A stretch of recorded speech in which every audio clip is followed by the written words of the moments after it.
आप सभी का बहुत बहुत स्वागत है मेरे YouTube चैनल ज्वाइन विद रोजगारशाला में। आज की वीडियो में मैं आपके लिए लेके आया हूं जो हमारी घटना चक्र की सीरीज चल रही है पॉलिटी वाली, उसी सीरीज को आगे बढ़ा रहा हूं। और आज का टॉपिक है हमारा राष्ट्रपति। पहले इस टॉपिक का मैं रिवीजन नोट्स कराऊंगा, उसके बाद इस टॉपिक से संबंधित जितने भी PYQ हैं उन सभी को कराऊंगा।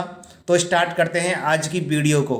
आज की वीडियो को स्टार्ट करने से पहले मैं आपसे एक रिक्वेस्ट करना चाहूँगा, यदि आपने मेरे YouTube चैनल ज्वाइन विद रोजगारशाला को सब्सक्राइब नहीं किया है तो प्लीज़ इसे सब्सक्राइब कर लीजिए। और अगर वीडियो अच्छी लगती है तो लाइक भी कर सकते हैं, कमेंट भी कर सकते हैं। स्टार्ट करते हैं वीडियो को। तो सबसे पहले देखते हैं रिवीजन नोट्स। इसमें सबसे पहले लिखा है कि भारत का राष्ट्रपति देश का प्रथम नागरिक होता है। अनुच्छेद यानी कि आर्टिकल 52 के अनुसार भारत का एक राष्ट्रपति होगा। अनुच्छेद 53 के तहत संघ की समस्त कार्यपालिका शक्ति राष्ट्रपति में निहित है। इस शक्ति का प्रयोग वह संविधान के अनुसार स्वयं या अपने अधीनस्थ अधिकारियों द्वारा करेगा। अनुच्छेद 54 के अनुसार राष्ट्रपति का निर्वाचन एक निर्वाचक मंडल द्वारा होता है। राष्ट्रपति के निर्वाचक मंडल में संसद के दोनों सदनों यानी कि राज्यसभा एवं लोकसभा के निर्वाचित सदस्य और राज्य विधानसभाओं के निर्वाचित सदस्य शामिल होते हैं। 70वें संविधान संशोधन अधिनियम 1992 यानी कि 1/6/1995 से प्रभावी द्वारा दिल्ली और पुडुचेरी विधानसभाओं के निर्वाचित सदस्यों को भी निर्वाचक मंडल में शामिल किया गया। राष्ट्रपति के निर्वाचक मंडल में जम्मू और कश्मीर संघ राज्य क्षेत्र की विधानसभा के निर्वाचित सदस्यों को अभी शामिल नहीं किया गया है। हालांकि जम्मू और कश्मीर राज्य के रूप में उसकी विधानसभा के निर्वाचित सदस्य निर्वाचक मंडल में शामिल थे। राष्ट्रपति के चुनाव में मनोनीत सदस्य एवं विधान परिषद के सदस्य भाग नहीं लेते हैं। बहुत ही महत्वपूर्ण लाइन है ये, यानी कि राष्ट्रपति के चुनाव में मनोनीत सदस्य एवं विधान परिषद के सदस्य भाग नहीं लेते हैं। अनुच्छेद 55(3) के अनुसार राष्ट्रपति का चुनाव आनुपातिक प्रतिनिधित्व के अनुसार एकल संक्रमणीय मत और गुप्त मतदान द्वारा होता है। राष्ट्रपति चुनाव से संबंधित सभी विवादों की जांच व फैसले उच्चतम न्यायालय में होते हैं तथा उसका फैसला अंतिम होता है।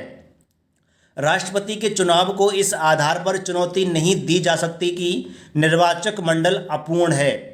अनुच्छेद 58 में राष्ट्रपति निर्वाचित होने के लिए अर्हताएं यानी कि योग्यताएं हैं, वह भारत का नागरिक हो, 35 वर्ष की आयु पूरी कर चुका हो तथा लोकसभा का सदस्य निर्वाचित होने की योग्यता बताई गई है।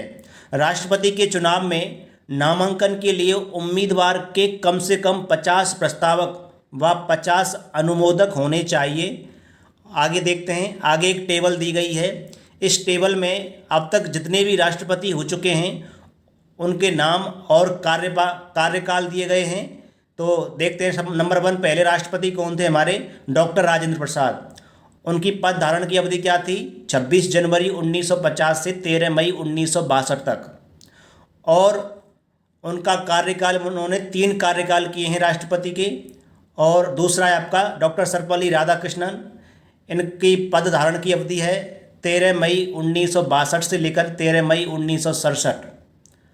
आगे देखते हैं, डॉक्टर जाकिर हुसैन हैं। डॉक्टर जाकिर हुसैन, इनकी पद अवधि 13 मई 1967 से 3 मई 1969। आगे बरागिरी वेंकटगिरी कार्यवाहक थे, ये 3 मई 1969 से 20 जुलाई 1969। आगे न्यायमूर्ति मोहम्मद हिदायतुल्लाह कार्यवाहक थे, ये 20 जुलाई 1969 से लेकर 24 अगस्त 1969। आगे बरागिरी वेंकटगिरी, ये 24 अगस्त 1969 से 24 अगस्त 1974। आगे डॉक्टर फखरुद्दीन अली अहमद, ये 24 अगस्त 1974 से 11 फरवरी 1977।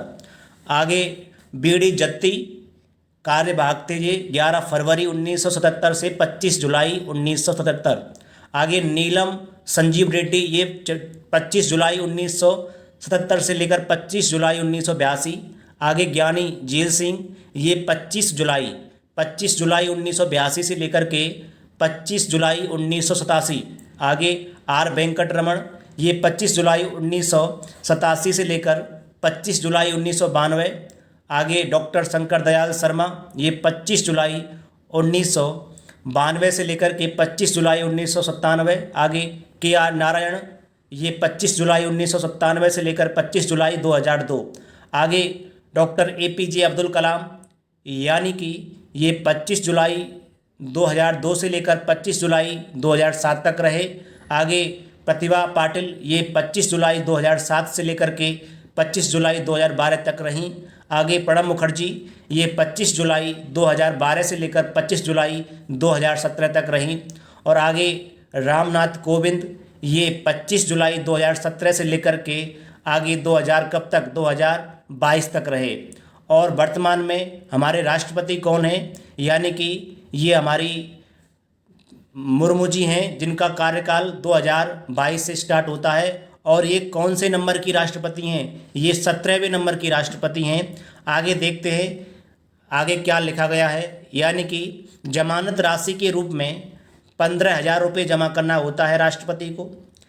राष्ट्रपति पद के लिए यदि उम्मीदवार कुल डाले गए मतों का 1/6 भाग प्राप्त करने में असमर्थ रहता है तो जमानत राशि जब्त कर ली जाती है। अनुच्छेद 56 में राष्ट्रपति की पदावधि यानी कि पद ग्रहण की तारीख से 5 वर्ष तक का उल्लेख है। अनुच्छेद 56(1) के अनुसार भारत का राष्ट्रपति अपना त्यागपत्र उपराष्ट्रपति को संबोधित करके देता है। उपराष्ट्रपति इसकी सूचना लोकसभा अध्यक्ष को तुरंत देता है। अनुच्छेद 56(2) में कहा गया है कि ये बात अनुच्छेद 56(2) में कही गई है कि राष्ट्रपति इसकी सूचना लोकसभा अध्यक्ष को तुरंत देता है। आगे लिखा गया है कि भारतीय संविधान का अनुच्छेद 57 राष्ट्रपति पद के लिए किसी व्यक्ति को पुनर्निर्वाचन की पात्रता निर्धारित करता है। बहुत ही महत्वपूर्ण लाइन। आगे लिखा गया है 42वें संविधान संशोधन अधिनियम 1976 के तहत राष्ट्रपति के निर्वाचन में जनसंख्या से तात्पर्य वर्ष 1971 की जनगणना द्वारा निर्धारित जनसंख्या से है। आगे 84वें संविधान संशोधन अधिनियम 2001 द्वारा इसे वर्ष 2026 के पश्चात की अवधि जनगणना के सुसंगत आंकड़े प्रकाशित होने तक के लिए निर्धारित किया गया है। आगे अनुच्छेद 59(1) के अनुसार यदि संसद के किसी सदन का या किसी राज्य के विधानमंडल के किसी सदन का कोई सदस्य राष्ट्रपति निर्वाचित हो जाता है तो यह समझा जाएगा कि उसने उस सदन में अपना स्थान राष्ट्रपति के रूप में अपने पद ग्रहण की तारीख से रिक्त कर दिया है। आगे अनुच्छेद 60 में राष्ट्रपति द्वारा शपथ या प्रतिज्ञा का प्रारूप वर्णित है। भारत के राष्ट्रपति को शपथ भारत का मुख्य, बहुत ही महत्वपूर्ण लाइन है ये, भारत के राष्ट्रपति को शपथ भारत का मुख्य न्यायाधीश या उसकी अनुपस्थिति में उच्चतम न्यायालय का उपलब्ध ज्येष्ठतम यानी कि श्रेष्ठ न्यायाधीश शपथ दिलाता है। वर्तमान में राष्ट्रपति का वेतन 5 लाख रुपये प्रति माह है। राष्ट्रपति का वेतन भारत की संचित निधि से दिया जाता है। अनुच्छेद 56(1) ख के अनुसार राष्ट्रपति पर महाभियोग संविधान के अतिक्रमण के आधार पर चलाया जा सकता है। अनुच्छेद 61 में राष्ट्रपति पर महाभियोग इम्पीचमेंट की प्रक्रिया का उल्लेख है। अनुच्छेद 61(2) के अनुसार महाभियोग का आरोप तब तक नहीं लगाया जाएगा जब तक कि ऐसा आरोप लगाने की प्रस्तावना किसी ऐसे संकल्प में अंतर्विष्ट नहीं है जो कम से कम 14 दिन की ऐसी लिखित सूचना को दिए जाने के पश्चात प्रस्तावित किया गया हो। इस प्रकार 14 दिन की अग्रिम सूचना के साथ ही संकल्प पर सदन की कुल सदस्य संख्या के कम से कम 1/4 सदस्यों के हस्ताक्षर भी होने चाहिए तथा उस सदन की कुल सदस्य संख्या के कम से कम 2/3 बहुमत द्वारा ऐसा संकल्प पारित भी होना चाहिए। अनुच्छेद 62(2) के अनुसार यदि राष्ट्रपति पद की रिक्ति राष्ट्रपति की मृत्यु, पद त्याग या पद से हटाए जाने के कारण हुई है तो पद रिक्त को भरने के लिए निर्वाचन रिक्ति की तारीख के पश्चात यथाशीघ्र और प्रत्येक दशा में 6 माह बीतने से पहले किया जाएगा। यदि मृत्यु, त्यागपत्र अथवा हटाए जाने की स्थिति में राष्ट्रपति का पद रिक्त हो तो पद का कार्यभार उपराष्ट्रपति संभालेगा। यदि किन्हीं कारणों से उपराष्ट्रपति भी उपलब्ध नहीं है तो उच्चतम न्यायालय का मुख्य न्यायाधीश या उसके न रहने पर वरिष्ठतम न्यायाधीश राष्ट्रपति के कार्यों को संपादित करेगा। अनुच्छेद 77 के अनुसार भारत सरकार के समस्त कार्यपाल का कृत्य राष्ट्रपति के नाम से किए जाते हैं। अनुच्छेद 78 में राष्ट्रपति को जानकारी देने आदि के संबंध में प्रधानमंत्री के कर्तव्य वर्णित हैं। अनुच्छेद 86 में संसद के सदनों में अभिभाषण का और उनको संदेश भेजने का राष्ट्रपति का अधिकार वर्णित है।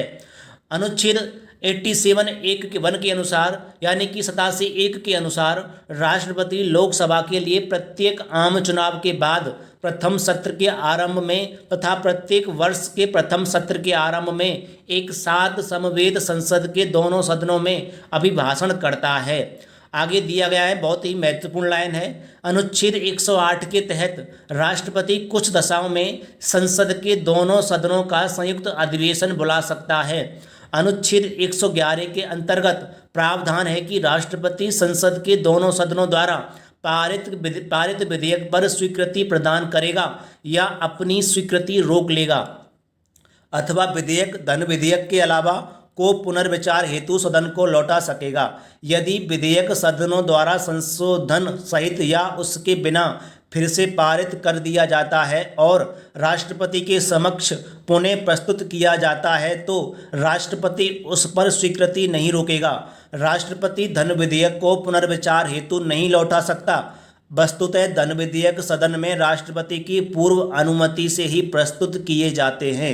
राष्ट्रपति की स्वीकृति के बाद ही विधेयक कानून बनते हैं। आगे बहुत ही महत्वपूर्ण लाइन दी गई है, यानी कि अनुच्छेद 123 के तहत राष्ट्रपति को अध्यादेश जारी करने की शक्ति प्रदान की गई है।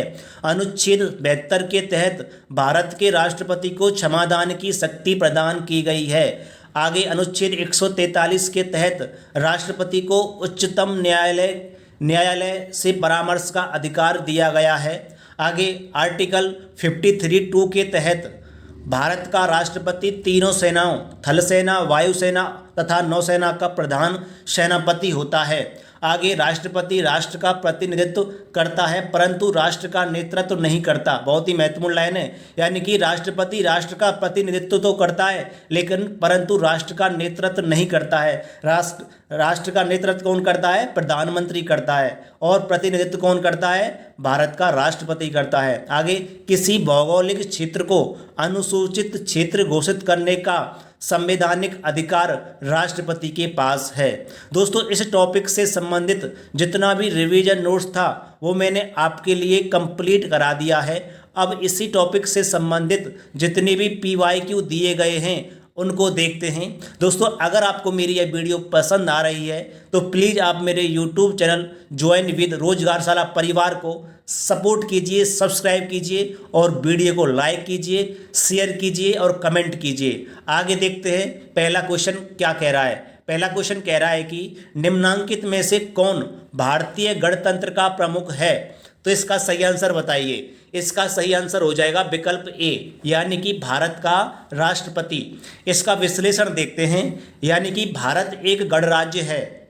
इसका तात्पर्य है कि भारत का राष्ट्राध्यक्ष निर्वाचित होगा, ना कि वंशानुगत। अतः भारतीय गणतंत्र का प्रमुख या राष्ट्राध्यक्ष राष्ट्रपति होता है, जिसका चुनाव अप्रत्यक्ष निर्वाचन प्रणाली द्वारा किया जाता है। अगला क्वेश्चन देखते हैं, निम्न कथनों पर विचार कीजिए। पहला कथन ये दिया गया है जिसमें कहा गया है कि भारत का राष्ट्रपति ब्रिटिश राजा से भिन्न है, और दूसरा कारण आर दिया गया है भारत के राष्ट्रपति पद का, यानी कि भारत के राष्ट्रपति का पद अमेरिका के राष्ट्रपति से मिलता है।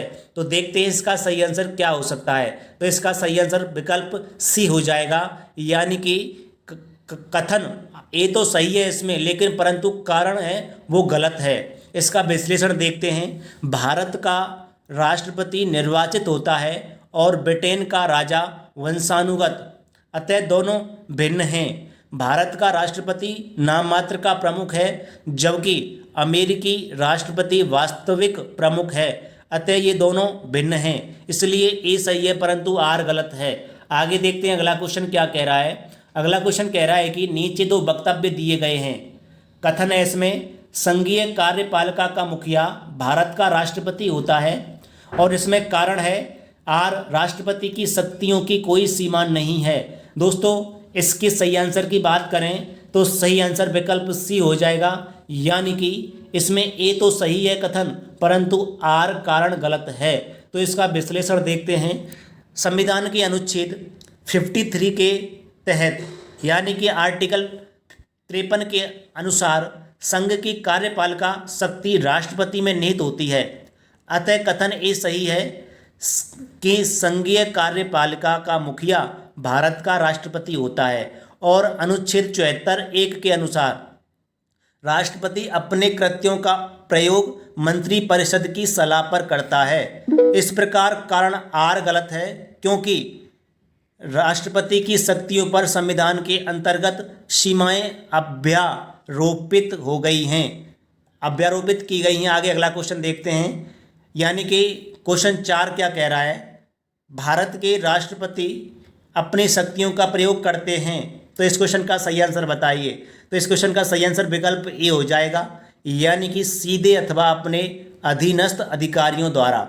इसका विश्लेषण देखते हैं। भारतीय संविधान के अनुसार भारत का एक राष्ट्रपति होगा, अनुच्छेद 52 में यह बात कही गई है, जिसमें संघ की कार्यपालिका शक्ति निहित होती है और इसका प्रयोग इस संविधान के अनुसार स्वयं या अपने अधीनस्थ अधिकारियों के द्वारा करेगा। आर्टिकल 53(1) में यह बात कही गई है। अगला क्वेश्चन देखते हैं। अगला क्वेश्चन क्या कह रहा है। क्वेश्चन कह रहा है कि भारत का कार्यपालिका अध्यक्ष एग्जीक्यूटिव हेड कौन होता है। तो इसका सही आंसर विकल्प ए हो जाएगा, राष्ट्रपति। इसका विश्लेषण देखते हैं। अनुच्छेद 53(1) के अनुसार संघ की कार्यपालिका शक्ति राष्ट्रपति में निहित होगी, जिसका प्रयोग वह इस संविधान के अनुसार स्वयं या अपने अधीनस्थ अधिकारियों के द्वारा करेगा। इस प्रकार भारतीय संघ का कार्यपालिका अध्यक्ष यानी कि एग्जीक्यूटिव हेड कौन होता है, राष्ट्रपति होता है। आगे देखते हैं अगला क्वेश्चन क्या कह रहा है। अगला क्वेश्चन कह रहा है कि संविधान के निम्नलिखित अनुच्छेदों में से किस एक के अंतर्गत संघ की कार्यपालिका शक्तियां राष्ट्रपति में निहित हैं। तो इसका सही आंसर विकल्प सी हो जाएगा, अनुच्छेद 53। अगला क्वेश्चन देखते हैं, यानी कि भारतीय संविधान में समस्त कार्यपालिका शक्तियां निहित हैं। तो इसका सही आंसर विकल्प सी हो जाएगा, राष्ट्रपति में। अगला क्वेश्चन देखते हैं। क्वेश्चन नंबर 8 है, भारतीय संविधान में केंद्रीय सरकार की अधिशासी शक्तियों को किसमें नियुक्त किया गया है। तो इस क्वेश्चन का सही आंसर विकल्प ए हो जाएगा, भारत के राष्ट्रपति में। अगला क्वेश्चन देखते हैं। क्वेश्चन कह रहा है नीचे दो वक्तव्य दिए गए हैं, इसमें कथन ए है संघ की कार्यपालिका शक्तियां भारत के राष्ट्रपति में निहित हैं। अगला कारण दिया गया है, यानी कि कार्यपालिका शक्तियां सरकार का व्यवसाय चलाने से संबंधित हैं। तो इसमें सही आंसर का पता लगाना है। सही आंसर का पता लगाएंगे तो इसमें विकल्प बी सही है, यानी कि कथन और कारण दोनों सही हैं। इसका विश्लेषण देखते हैं। प्रश्नगत कथन एवं कारण दोनों सत्य हैं, परंतु कारण कथन का उचित स्पष्टीकरण नहीं कर रहा है, अतः अभीष्ट उत्तर विकल्प बी होगा। अगला क्वेश्चन देखते हैं। क्वेश्चन दिया गया है, नीचे दो वक्तव्य दिए गए हैं, इसमें कथन और कारण दिए गए हैं। कथन कहता है रक्षा बलों का सर्वोच्च कमांडर कौन करता है, कमांड रक्षा बलों का, राष्ट्रपति में निहित है, यानी कि रक्षा बलों का सर्वोच्च कमांड राष्ट्रपति में निहित है। बिल्कुल सही बात है। अगला कारण दिया है इसमें, प्रधान सेनापति की हैसियत से राष्ट्रपति की शक्तियां विधायी नियंत्रण से स्वतंत्र हैं। तो इसका सही आंसर विकल्प सी हो जाएगा, यानी कि इसमें कथन तो सही है परंतु कारण गलत है। इसका विश्लेषण देखते हैं। संविधान के अनुच्छेद 53(2) के अधीन संघ के रक्षा बलों का सर्वोच्च समादेश सुप्रीम कमांड राष्ट्रपति में निहित है, परंतु उसका प्रयोग विधि द्वारा विनियमित होने की बात कही गई है। इस प्रकार प्रश्नगत कथन तो सही है परंतु कारण गलत है। अभिष्ट उत्तर विकल्प सी हो जाएगा। अगला क्वेश्चन देखते हैं। क्वेश्चन कह रहा है वह राष्ट्र का प्रतिनिधित्व करता है परंतु राष्ट्र का नेतृत्व नहीं करता है। यह उक्ति निम्न में से किस पर लागू होती है? तो इस क्वेश्चन का सही आंसर विकल्प बी हो जाएगा, राष्ट्रपति पर। इसका विश्लेषण देखते हैं। भारत के राष्ट्रपति में यद्यपि समस्त कार्यपालिका शक्ति निहित होती है परंतु वह शासन का मात्र औपचारिक प्रमुख होता है और वास्तविक रूप से शासन संचालन प्रधानमंत्री सहित मंत्रिपरिषद द्वारा किया जाता है जो कि लोकसभा के प्रति उत्तरदायी होते हैं। इस प्रकार प्रश्नगत उक्ति राष्ट्रपति पर लागू होती है। अगला क्वेश्चन देखते हैं। क्वेश्चन कह रहा है भारत में राष्ट्रपति का निर्वाचन किस प्रकार से होता है? तो इस क्वेश्चन का सही आंसर विकल्प डी हो जाएगा, अप्रत्यक्ष मतदान से। इसका विश्लेषण देखते हैं। यानी कि संविधान के अनुच्छेद 53(3) के तहत भारत में राष्ट्रपति का निर्वाचन आनुपातिक प्रतिनिधित्व पद्धति के अनुसार एकल संक्रमणीय मत प्रणाली द्वारा होता है और ऐसे निर्वाचन में मतदान गुप्त होता है। अनुच्छेद 54 के अनुसार राष्ट्रपति के चुनाव के निर्वाचक मंडल में संसद के दोनों सदनों के निर्वाचित सदस्य और राज्य विधानसभाओं के निर्वाचित सदस्य तथा दिल्ली और पुडुचेरी विधानसभाओं के निर्वाचित सदस्य शामिल होते हैं। अर्थात जनता राष्ट्रपति के निर्वाचन में प्रत्यक्षतः भाग नहीं लेती। इस प्रकार राष्ट्रपति का निर्वाचन अप्रत्यक्ष निर्वाचन है। अगला क्वेश्चन देखते हैं। क्वेश्चन कह रहा है कि कथन भारत का राष्ट्रपति अप्रत्यक्ष निर्वाचन से चुना जाता है और इसमें कारण आर कह रहा है एक निर्वाचन मंडल की व्यवस्था है जो संसद के दोनों सदनों और राज्यों की विधानसभाओं के निर्वाचित सदस्यों को मिलाकर बनता है। तो इस क्वेश्चन का सही आंसर विकल्प सी हो जाएगा। यानी कि ए और आर दोनों सही हैं और ए का सही स्पष्टीकरण आर है। अगला क्वेश्चन देखते हैं। क्वेश्चन क्या कह रहा है? क्वेश्चन कह रहा है कि भारत में राष्ट्रपति का चुनाव किया जाता है।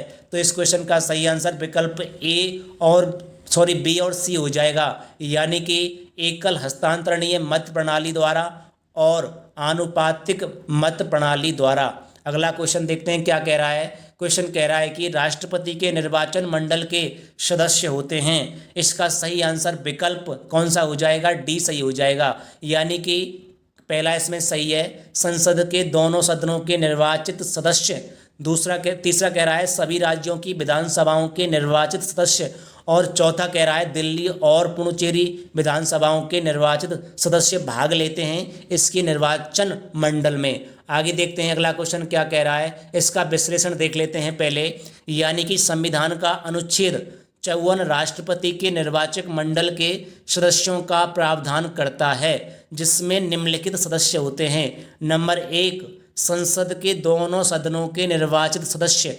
नंबर 2 राज्यों की विधानसभाओं के निर्वाचित सदस्य।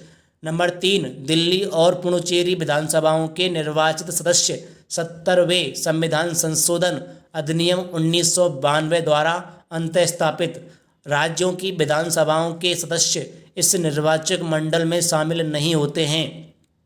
इसमें एक बात नोट करके लिखी गई है, यानी कि राष्ट्रपति के निर्वाचक मंडल में जम्मू और कश्मीर संघ राज्य क्षेत्र की विधानसभा के निर्वाचित सदस्यों को अभी शामिल नहीं किया गया है। अगला क्वेश्चन देखते हैं क्या कह रहा है। क्वेश्चन कह रहा है कि भारतीय संविधान के 70वें संशोधन द्वारा भारत के राष्ट्रपति के चुनाव में जिन 2 केंद्र शासित प्रदेशों को भाग लेने का अधिकार है यानी कि दिया गया है वे कौन कौन से हैं? तो इसका सही आंसर विकल्प बी हो जाएगा, दिल्ली और पुडुचेरी। अगला क्वेश्चन है निम्नलिखित में से कौन भारत के राष्ट्रपति के निर्वाचन हेतु निर्वाचन गण में सम्मिलित नहीं है? तो इस क्वेश्चन का सही आंसर विकल्प डी हो जाएगा, राज्यों की विधान परिषदों के निर्वाचित सदस्य इसके निर्वाचन में भाग नहीं लेते हैं। अगला क्वेश्चन देखते हैं क्या कह रहा है। क्वेश्चन कह रहा है कि राष्ट्रपति के निर्वाचन मंडल के सदस्य होते हैं। तो पहले इसमें कथन दिए गए हैं। पहला कथन है यानी कि संसद के दोनों सदनों के निर्वाचित सदस्य। दूसरा है यानी कि दूसरा गलत है इसमें। तीसरा हो जाएगा सभी राज्यों की विधानसभाओं के निर्वाचित सदस्य, और चौथा इसमें सही है दिल्ली और पुडुचेरी विधानसभाओं के निर्वाचित सदस्य। अगला क्वेश्चन देखते हैं, क्वेश्चन क्या कह रहा है।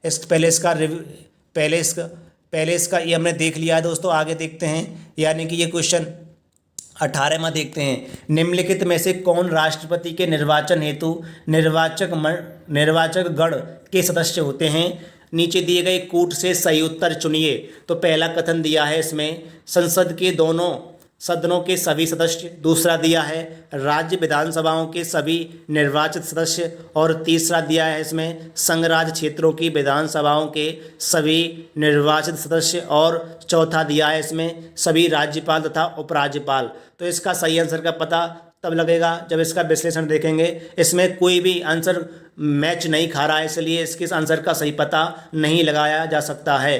अगला क्वेश्चन देखते हैं, क्वेश्चन क्या कह रहा है। क्वेश्चन कह रहा है कि भारत के राष्ट्रपति के चुनाव मंडल में कौन कौन सम्मिलित होते हैं। तो इसका सही आंसर विकल्प डी हो जाएगा, संसद के दोनों सदनों के सभी निर्वाचित सदस्य एवं राज्य विधानसभाओं के सभी निर्वाचित सदस्य। अगला क्वेश्चन देखते हैं क्या कह रहा है। क्वेश्चन कह रहा है कि भारत में राष्ट्रपति के चुनाव के लिए चुनाव मंडल के सदस्य होते हैं। इसका सही आंसर क्या हो जाएगा। इसका सही आंसर विकल्प सी हो जाएगा, यानी कि 1, 2 और 3 सही बात है। यानी कि लोकसभा के चुने हुए सदस्य, राज्यसभा के चुने हुए सदस्य और राज्य विधानसभा के चुने हुए सदस्य इसके चुनाव में भाग लेते हैं। अगला क्वेश्चन देखते हैं क्या कह रहा है। क्वेश्चन कह रहा है कि भारत के राष्ट्रपति चुने जाते हैं। इस क्वेश्चन का सही आंसर विकल्प डी हो जाएगा, यानी कि राज्यसभा, लोकसभा और राज्यों की विधानसभाओं के निर्वाचित सदस्यों द्वारा।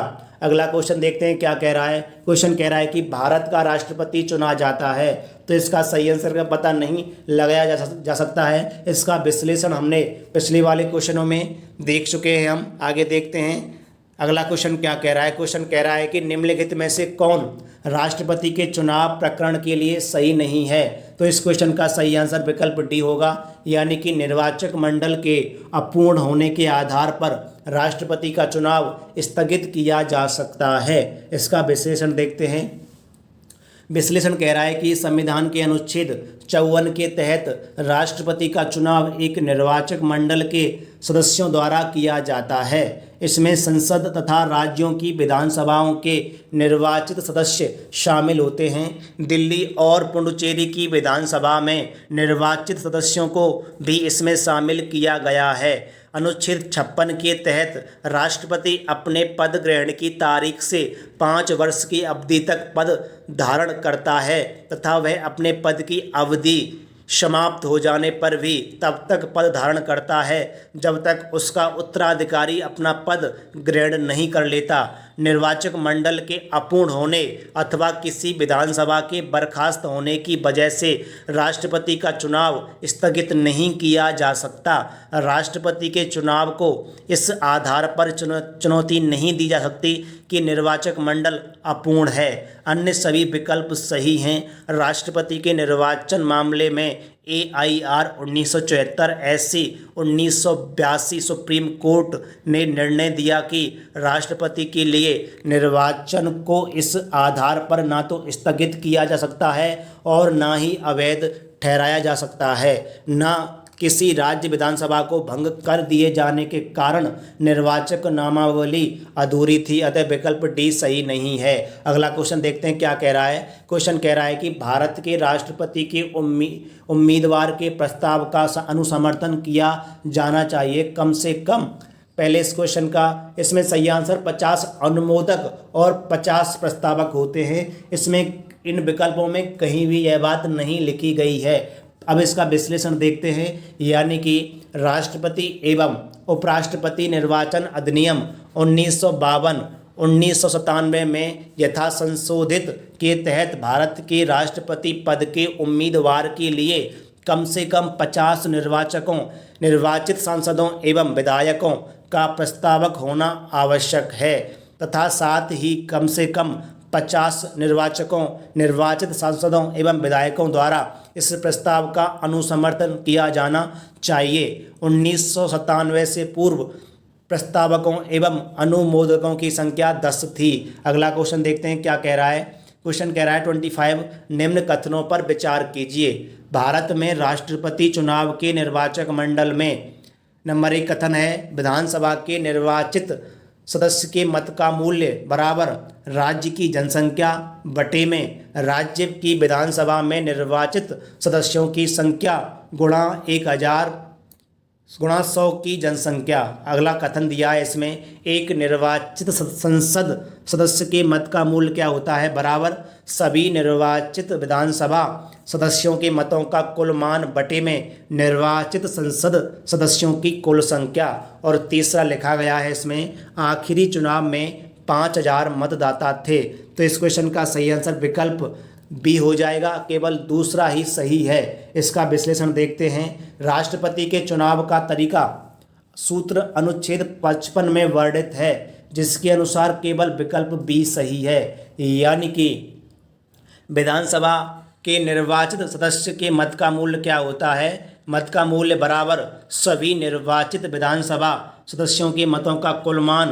बटे में निर्वाचित संसद सदस्यों की कुल संख्या। आगे देखते हैं। उपर्युक्त सूत्र में यदि शेष 500 से अधिक है तो मतों के मूल्य में 1 जोड़ दिया जाएगा, जबकि इससे कम होने पर उसे नहीं गिना जाएगा। साथ ही जनसंख्या से तात्पर्य अनुच्छेद 55 के स्पष्टीकरण के अनुसार वर्ष 2026 के पश्चात की पहली जनगणना के सुसंगत आंकड़े प्रकाशित होने तक 1971 की जनगणना में अभी निश्चित जनसंख्या से है। संसद के निर्वाचित सदस्य के मत का मूल्य होता है बराबर सभी निर्वाचित विधानसभा सदस्यों के मतों का कुल मान बटे में निर्वाचित संसद सदस्यों की कुल संख्या। उपर्युक्त सूत्र में यदि शेषफल आधे से कम है तो नहीं गिना जाएगा और यदि ज़्यादा है तो उसे 1 गिना जाएगा। 12वें राष्ट्रपति चुनाव में तथा वर्ष 2017 में संपन्न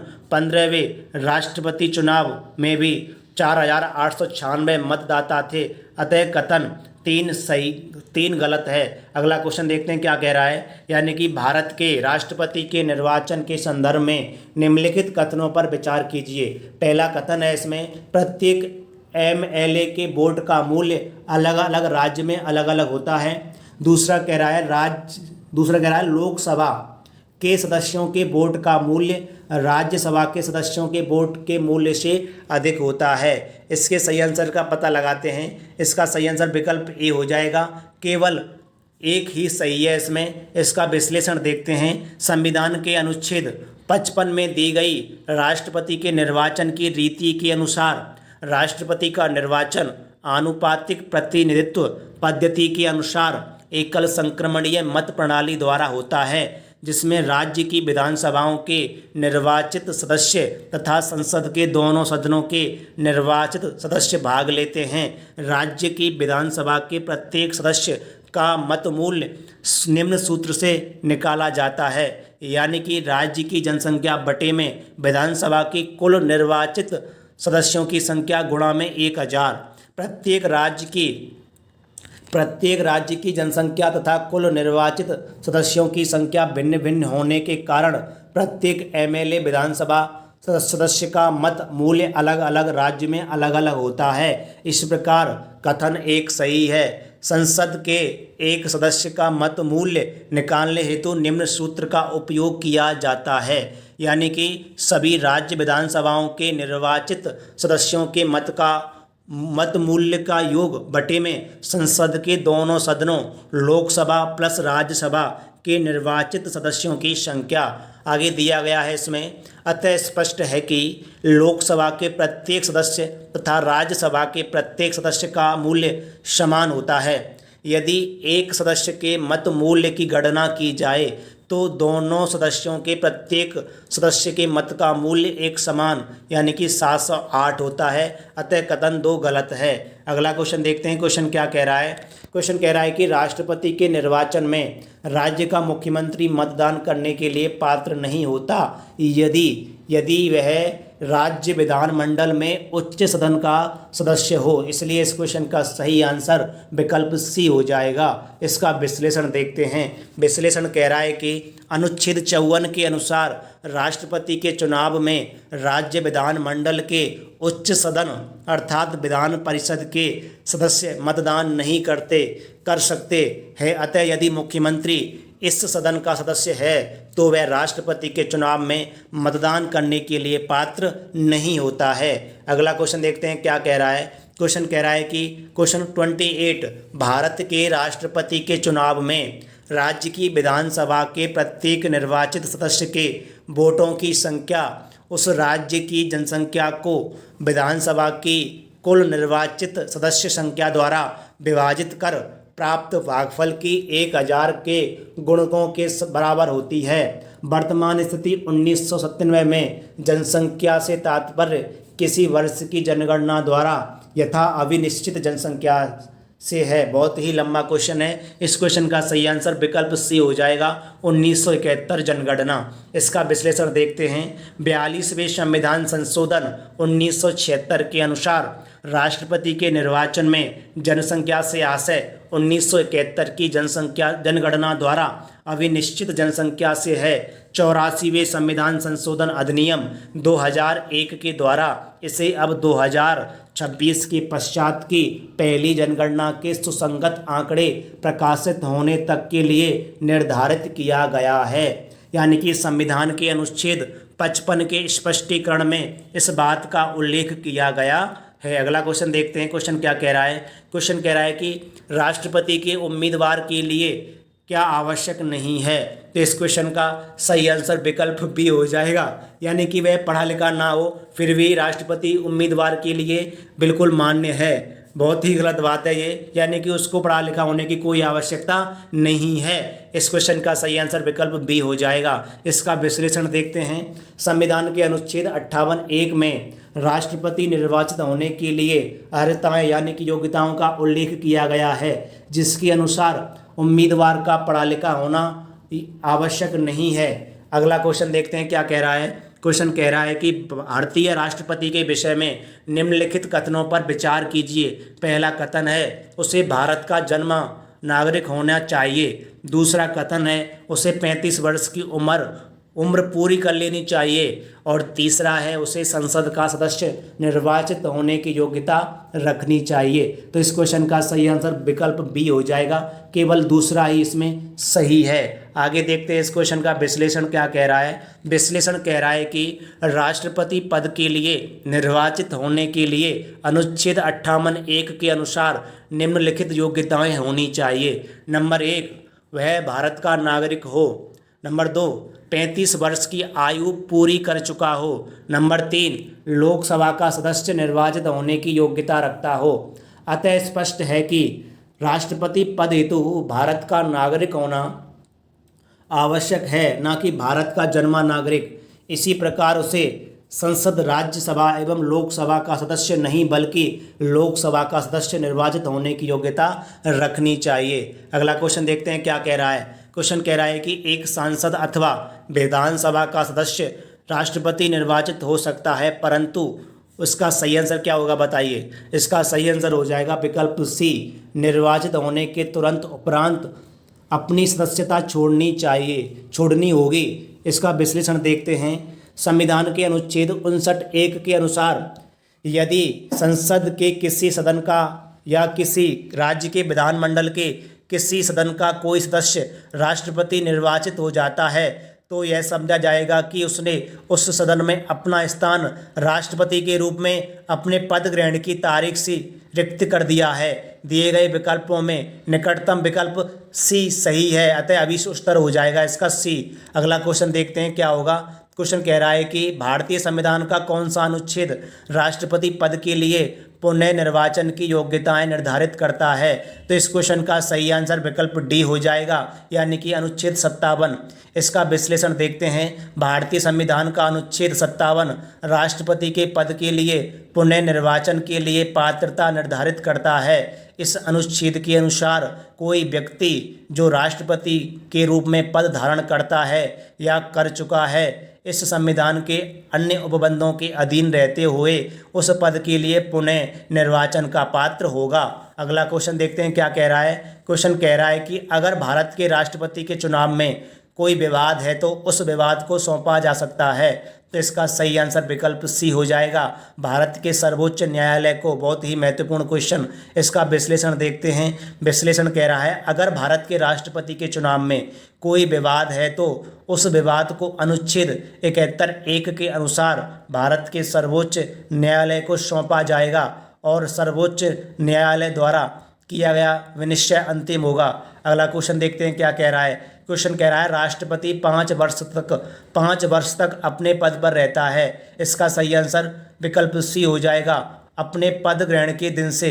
इसका विश्लेषण देखते हैं, यानी कि अनुच्छेद 56(1) के अनुसार राष्ट्रपति अपने पद ग्रहण के दिन से 5 वर्ष की अवधि तक पद धारण करता है। अगला क्वेश्चन देखते हैं क्या कह रहा है। क्वेश्चन कह रहा है कि भारत के राष्ट्रपति अपना त्यागपत्र किसको संबोधित करके देते हैं?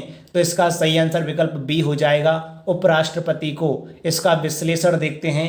अनुच्छेद 56(1) का के अनुसार भारत का राष्ट्रपति अपना त्यागपत्र उपराष्ट्रपति को संबोधित करके देता है और उपराष्ट्रपति इसकी सूचना लोकसभा अध्यक्ष को तुरंत देता है, अनुच्छेद 56(2) के अनुसार। अगला क्वेश्चन देखते हैं क्या कह रहा है। क्वेश्चन कह रहा है कि भारत का राष्ट्रपति अपना त्यागपत्र किसको सौंपता है? इस क्वेश्चन का सही आंसर विकल्प बी हो जाएगा, भारत के उपराष्ट्रपति को। अगला क्वेश्चन देखते हैं क्या कह रहा है। अगला क्वेश्चन कह रहा है कि भारत के राष्ट्रपति को उसके पद से हटाया जा सकता है। इस क्वेश्चन का सही आंसर विकल्प डी हो जाएगा, संसद के द्वारा। इसका विश्लेषण देखते हैं। विश्लेषण कह रहा है कि अनुच्छेद 56 के खंड 1 के उपखंड खा के अनुसार संविधान का अतिक्रमण करने पर राष्ट्रपति को अनुच्छेद 61 में उपबंधित अनुच्छेद 61 राष्ट्रपति पर महाभियोग चलाने की प्रक्रिया रीति से संसद द्वारा चलाए गए महाभियोग के माध्यम से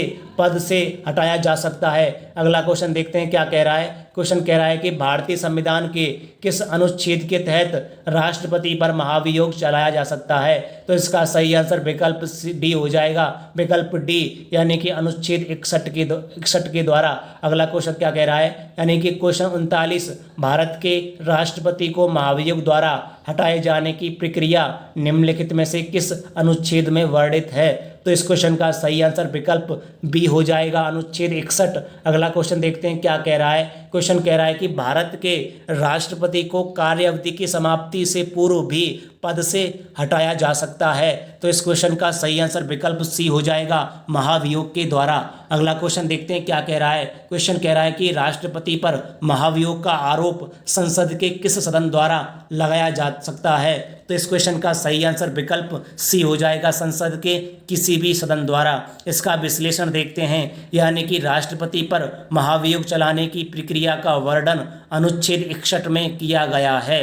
अनुच्छेद 61(1) के अनुसार राष्ट्रपति पर महाभियोग का आरोप संसद का कोई सदन लगाएगा और अनुच्छेद 61(3) के अनुसार दूसरा सदन उस आरोप का अन्वेषण करेगा या कराएगा और ऐसे अन्वेषण में राष्ट्रपति को स्वयं उपस्थित होने का तथा अपना प्रतिनिधित्व कराने का अधिकार होगा।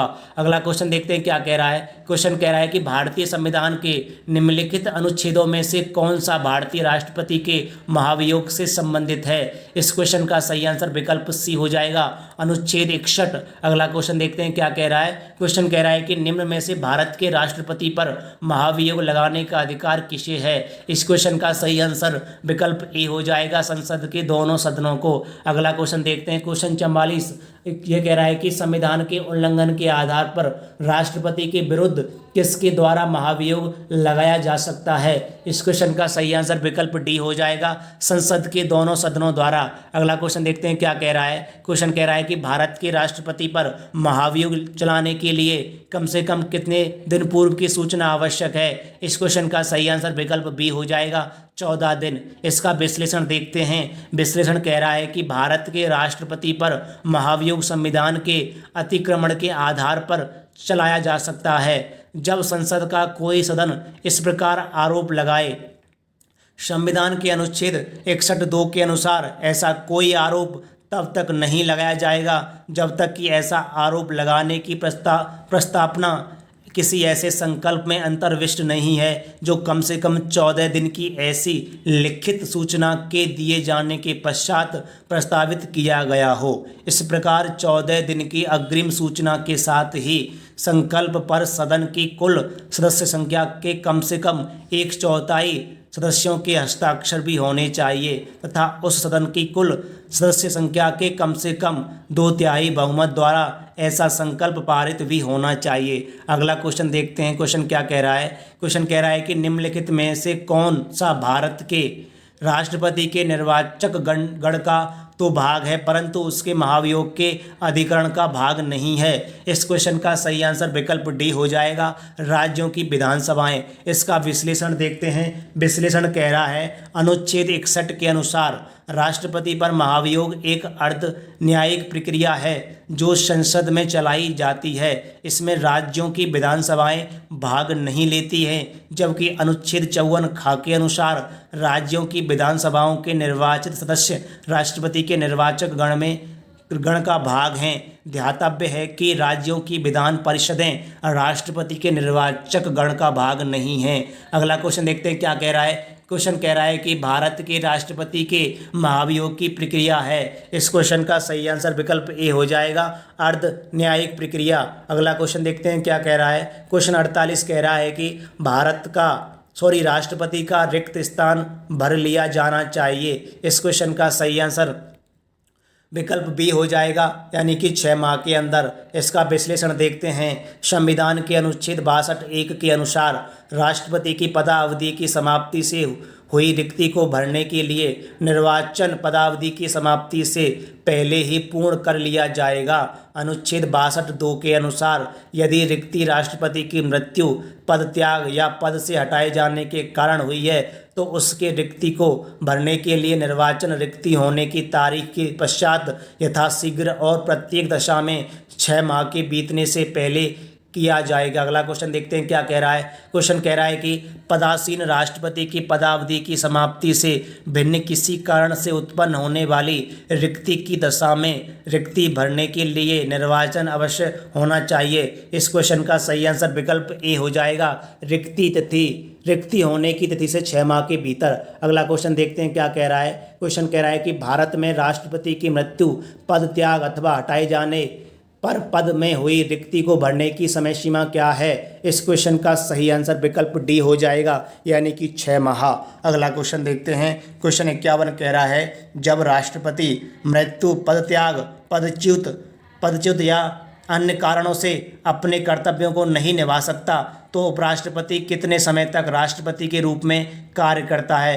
तो इसका सही आंसर विकल्प डी हो जाएगा, 6 माह तक। इसका विश्लेषण देखते हैं। अनुच्छेद 62(2) के अनुसार राष्ट्रपति की मृत्यु, पद त्याग या पदच्युत या अन्य कारण से हुई है उसके पद में रिक्ति को भरने के लिए निर्वाचन रिक्ति 6 माह बीतने से पहले किया जाएगा, अर्थात अनुच्छेद 65(1) के अनुसार ऐसी दशा में उपराष्ट्रपति 6 माह तक राष्ट्रपति रह सकता है। अगला क्वेश्चन देखते हैं क्या कह रहा है। क्वेश्चन कह रहा है कि यदि मृत्यु, त्यागपत्र अथवा हटाए जाने की स्थिति में भारत के राष्ट्रपति का पद रिक्त हो जाए तो उस पद का कार्यभार कौन संभालेगा? तो इसका सही आंसर विकल्प सी हो जाएगा, उपराष्ट्रपति संभालेगा। इसका विश्लेषण देखते हैं। विश्लेषण कह रहा है कि अनुच्छेद 65 के अनुसार यदि मृत्यु, त्यागपत्र अथवा हटाए जाने की स्थिति में राष्ट्रपति का पद रिक्त हो तो पद का कार्यभार उपराष्ट्रपति संभालेगा। यदि किन्हीं दो कारणों से उपराष्ट्रपति भी उपलब्ध नहीं है तो उच्चतम न्यायालय का मुख्य न्यायाधीश या उसके न रहने पर उसी न्यायालय का वरिष्ठतम न्यायाधीश जो उस समय उपलब्ध है राष्ट्रपति के कृत्यों को संपादित करेगा। राष्ट्रपति उत्तराधिकार अधिनियम 1969, president discharge of function bill 1969। अगला क्वेश्चन क्या कह रहा है? क्वेश्चन कह रहा है कि यदि भारत के राष्ट्रपति का पद रिक्त हो जाए और कोई उपराष्ट्रपति भी ना हो तब निम्न में से कौन कार्यवाहक राष्ट्रपति होगा?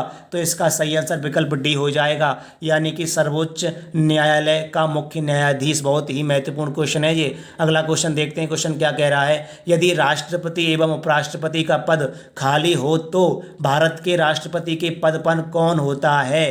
तो इसका सही आंसर विकल्प क्या हो जाएगा? बी हो जाएगा, यानी कि भारत का सर्वोच्च न्यायालय का न्यायाधीश। इसका अगला क्वेश्चन देखते हैं, क्वेश्चन 55 कह रहा है कि यदि भारत में राष्ट्रपति एवं उपराष्ट्रपति का पद एक ही समय बिंदु पर खाली हो जाता है तो राष्ट्रपति का पद अस्थायी तौर पर निम्नांकित अधिकारी धारण करेगा। तो इसका सही आंसर विकल्प बी हो जाएगा, सर्वोच्च न्यायालय का मुख्य न्यायाधीश। अगला क्वेश्चन देखते हैं, क्वेश्चन क्या कह रहा है? क्वेश्चन कह रहा है कि अपने कार्यकाल के दौरान भारत के राष्ट्रपति के विरुद्ध किसी भी न्यायालय में मुकदमा नहीं चलाया जा सकता। कारण कह रहा है राष्ट्रपति का पद संविधान के ऊपर है। तो इस क्वेश्चन का पहले विश्लेषण देखते हैं। तो विश्लेषण कह रहा है कि संविधान के अनुच्छेद 52 के अनुसार भारत का एक राष्ट्रपति होगा तथा अनुच्छेद 53 के अनुसार संघ की कार्यपालिका शक्ति राष्ट्रपति में निहित होगी, परंतु संसदीय शासन व्यवस्था के कारण होने के कारण राष्ट्रपति मंत्रिपरिषद की सलाह पर कार्य करता है। अनुच्छेद 36(1) के तहत राष्ट्रपति या राज्यपाल को उसके द्वारा किए गए शासकीय कार्यों के लिए विधिक कार्यवाही से उन्मुक्ति प्राप्त है। अनुच्छेद 361(2) के अनुसार अपने कार्यकाल के दौरान राष्ट्रपति या किसी राज्य के राज्यपाल के विरुद्ध किसी भी न्यायालय में आपराधिक दांडिक मुकदमा नहीं चलाया जा सकता, परंतु अनुच्छेद 361(4) के प्रावधान के तहत उनके द्वारा व्यक्तिगत हैसियत से किए गए कार्य के संबंध में उनके विरुद्ध अनुतोष का दावा करने वाला दीवानी सिविल मुकदमा तत्संबंधी विस्तृत लिखित सूचना उन्हें या उनके कार्यालय में देने के 2 माह के पश्चात चलाया जा सकता है। अतः प्रश्नगत कथन सही नहीं है और साथ ही राष्ट्रपति का पद संविधान के ऊपर नहीं होता, इसलिए कारण भी गलत है। अगला क्वेश्चन देखते हैं क्या कह रहा है। क्वेश्चन 57 कह रहा है कि भारतीय संविधान के निम्नलिखित में से किस एक संशोधन द्वारा राष्ट्रपति को कोई भी मामला मंत्रिपरिषद द्वारा पुनर्विचार किए जाने के लिए वापस भेजने का अधिकार है? तो इसका सही आंसर विकल्प डी हो जाएगा, 44वें में। इसका विश्लेषण देखते हैं। 44वें संविधान संशोधन अधिनियम 1978 के द्वारा अनुच्छेद 74(1) में एक परंतु जोड़ा गया, जिसके तहत राष्ट्रपति को कोई भी मामला मंत्रिपरिषद द्वारा पुनर्विचार किए जाने के लिए अब वापस भेजा जाने का अधिकार दिया गया है। अगला क्वेश्चन देखते हैं। क्वेश्चन क्या कह रहा है? क्वेश्चन कह रहा है कि राष्ट्रपति लोकसभा को कब भंग कर सकते हैं? तो इस क्वेश्चन का सही आंसर विकल्प सी हो जाएगा, केंद्रीय मंत्रिमंडल की अनुशंसा पर। इस क्वेश्चन का विश्लेषण देखते हैं। विश्लेषण कहता है अनुच्छेद 85(2) ख के अनुसार राष्ट्रपति लोकसभा भंग कर सकता है, किंतु राष्ट्रपति की यह शक्ति अनुच्छेद 74(1) के अधीन है, अर्थात वह ऐसा केंद्रीय मंत्रिपरिषद की अनुशंसा या सलाह पर कर सकता है। उल्लेखनीय है कि मंत्रिमंडल में कैबिनेट स्तर के मंत्री शामिल होते हैं, जबकि मंत्रिपरिषद में सभी कैबिनेट राज्य मंत्री शामिल होते हैं। हालांकि मंत्रिपरिषद द्वारा लोकसभा में बहुमत खो देने पर उसके द्वारा दी गई लोकसभा को समय पूर्व भंग करने की सलाह राष्ट्रपति पर बाध्यकारी नहीं होती है तथा इस संदर्भ में राष्ट्रपति अपने विवेकाधिकार के अनुसार प्रयोग कर सकता है। अगला क्वेश्चन देखते हैं क्या कह रहा है। क्वेश्चन कह रहा है कि भारत के राष्ट्रपति की अनुशंसा पर लोकसभा को भंग कर सकते हैं, तो इसका सही आंसर विकल्प डी हो जाएगा, मंत्रिपरिषद की अनुशंसा पर। अगला क्वेश्चन देखते हैं क्या कह रहा है। क्वेश्चन कह रहा है कि लोकसभा और राज्यसभा की संयुक्त बैठक किसके द्वारा आहूत की जाती है, तो इसका सही आंसर विकल्प ए हो जाएगा, राष्ट्रपति के द्वारा। आगे देखते हैं इस क्वेश्चन का विश्लेषण। कह रहा है कि संविधान के अनुच्छेद 108 के तहत किसी विधेयक पर दोनों सदनों के मध्य गतिरोध की स्थिति में लोकसभा और राज्यसभा की संयुक्त बैठक राष्ट्रपति द्वारा आहूत की जा सकती है। अनुच्छेद 118(4) के तहत दोनों सदनों की संयुक्त बैठक की अध्यक्षता लोकसभा अध्यक्ष द्वारा की जाती है। अगला क्वेश्चन देखते हैं क्या कह रहा है। क्वेश्चन कह रहा है कि अनुच्छेद 108 के अंतर्गत लोकसभा और राज्यसभा की संयुक्त बैठक आहूत की जाती है। इस क्वेश्चन का सही आंसर विकल्प ए हो जाएगा, राष्ट्रपति के द्वारा। अगला क्वेश्चन देखते हैं क्या कह रहा है। क्वेश्चन कह रहा है कि भारतीय संसद का संयुक्त अधिवेशन निम्नलिखित में से कौन एक बुला सकता है, तो इस क्वेश्चन का सही आंसर विकल्प ए हो जाएगा, राष्ट्रपति बुला सकता है। अगला क्वेश्चन देखते हैं क्या कह रहा है। क्वेश्चन 63 कह रहा है कि निम्न में से कौन सी अभिव्यक्ति भारत के संविधान के अनुच्छेद 108 के अंतर्गत दोनों सदनों की संयुक्त बैठक आहूत करने की सूचना के संबंध में उचित है, तो इस क्वेश्चन का सही आंसर विकल्प ए हो जाएगा, राष्ट्रपति का आशय। इसका विश्लेषण देखते हैं क्या कह रहा है।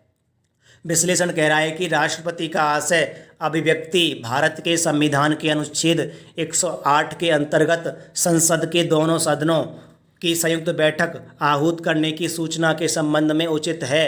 संविधान के अनुच्छेद 108 के अनुसार राष्ट्रपति किसी विधेयक पर कुछ दशाओं में दोनों सदनों की संयुक्त बैठक आहूत कर सकता है तथा राष्ट्रपति विधेयक पर विचार विमर्श करने और मत देने के प्रयोजन के लिए दोनों को संयुक्त बैठक में अधिवेशित होने के लिए आहूत करने के अपने आशय की सूचना यदि वे बैठक में हैं तो संदेश द्वारा या यदि बैठक में नहीं है तो लोक अधिसूचना द्वारा देगा। अगला क्वेश्चन देखते हैं क्या कह रहा है। अगला क्वेश्चन कह रहा है कि भारत के राष्ट्रपति से संबंधित निम्नलिखित कथनों में से कौन सा एक सही नहीं है। इस क्वेश्चन का सही आंसर विकल्प बी हो जाएगा, वह दोनों सदनों में चर्चा में भाग लेता है। इसका विश्लेषण देखते हैं क्या कह रहा है। विश्लेषण कह रहा है कि भारतीय संविधान के अनुच्छेद 79 के अंतर्गत भारत का राष्ट्रपति संसद का एक संगठक भाग है।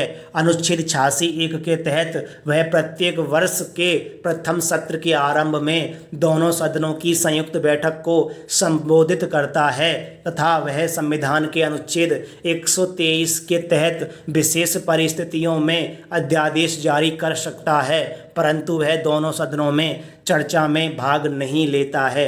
अगला क्वेश्चन देखते हैं क्या कह रहा है। क्वेश्चन कह रहा है कि नीचे दो वक्तव्य दिए गए हैं। पहला कथन है राष्ट्रपति संसद का भाग है, दूसरा कारण है इसमें राष्ट्रपति के दोनों सदनों द्वारा पारित विधेयक राष्ट्रपति की स्वीकृति के कानून नहीं बन सकता है, तो इसका सही आंसर विकल्प ए हो जाएगा, यानी कि ए और आर दोनों सही हैं तथा आर ए का सही स्पष्टीकरण करता है। इसका विश्लेषण देखते हैं। संविधान के अनुच्छेद 79 के अनुसार भारत की संसद राष्ट्रपति और दोनों सदनों राज्यसभा एवं लोकसभा से मिलकर बनेगी। साथ ही अनुच्छेद 111 के तहत संसद के दोनों सदनों द्वारा पारित विधेयक राष्ट्रपति की स्वीकृति के बाद ही कानून का रूप लेता है।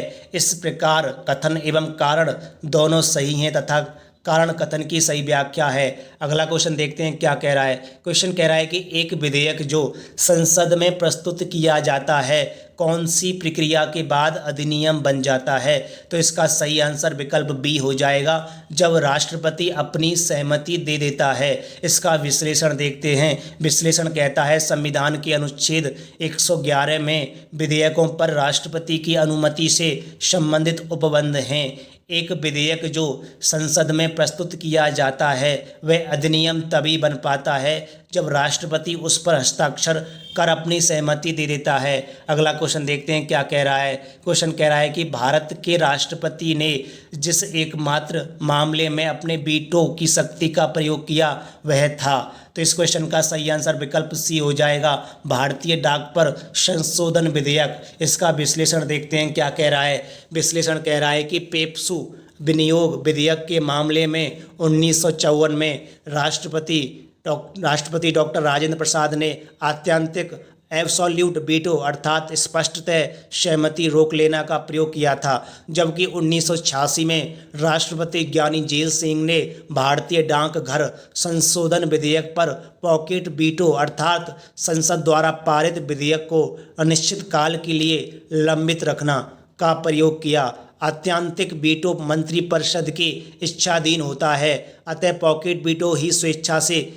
किया गया माना जाएगा, इसलिए विकल्प सी सही उत्तर है। अगला क्वेश्चन देखते हैं क्या कह रहा है। क्वेश्चन 68 कह रहा है कि निम्न में से किस राष्ट्रपति ने एक शक्ति का प्रयोग किया था जिसे संवैधानिक शब्दावली में जीवी निषेधाधिकार कहा जाता है। इस क्वेश्चन का सही आंसर विकल्प सी हो जाएगा, ज्ञानी जेल सिंह। इसका विश्लेषण देखते हैं। विश्लेषण कह रहा है वर्ष 1986 में भारत के राष्ट्रपति ज्ञानी जेल सिंह ने भारतीय डाकघर संशोधन विधेयक के संबंध में जीवी निषेधाधिकारों का प्रयोग किया था। उल्लेखनीय है कि जब राष्ट्रपति दोनों सदनों द्वारा पारित बिल को अपने पास असीमित समय सीमा के लिए लंबित रखता है, अर्थात वह इस पर सहमति देने या सहमति रोकने की ना तो घोषणा करता है और ना ही इसे पुनर्विचार के लिए लौटाता है, तो इसे संवैधानिक शब्दावली में जीवी निषेधाधिकार पॉकेट वीटो कहा जाता है। अगला क्वेश्चन देखते हैं क्या कह रहा है। क्वेश्चन कह रहा है कि भारतीय संविधान के